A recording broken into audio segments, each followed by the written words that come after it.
আদাবর থানার হত্যা মামলায় ওয়ার্কার্স পার্টির নেতা রাশেদ খান মেননকে দ্বিতীয় দফায় 6 দিনের রিমান্ডে নিয়েছে পুলিশ।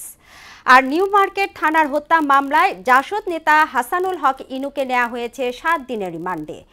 মঙ্গলবার বিকেলে শুনানি শেষে রিমান্ড মঞ্জুর করে সিএমএম কোর্ট। বিস্তারিত এমআর আসাদের রিপোর্টে।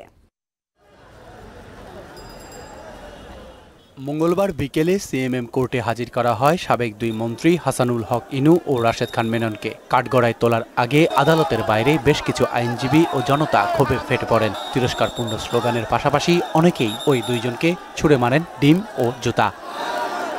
শুনানি চলে প্রায় 1 ঘন্টা। রাষ্ট্রপক্ষ দুটি পৃথক মামলায় ইনু ও মেননের জন্য 10 দিনের রিমান্ডের আবেদন করেন। ছাত্র আন্দোলনের সময় গণভবনে একটি মিটিং হয়েছিল। সেই মিটিংয়ে 14 দলের মিটিংয়ে তারা শেখ হাসিনাকে বলেছিল যে কোনো বিনিময়ে হোক এই আন্দোলনকে কঠোরভাবে দমন করতে হবে।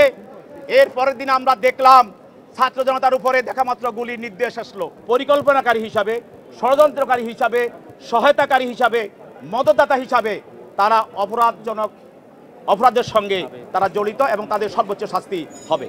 আসামি পক্ষের আইনজীবী রিমান্ডের যৌক্তিকতা নিয়ে প্রশ্ন তোলেন।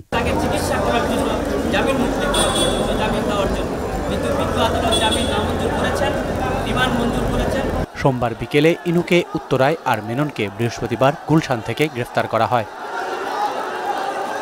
এমআর আসাদ, মোহনা সংবাদ, ঢাকা।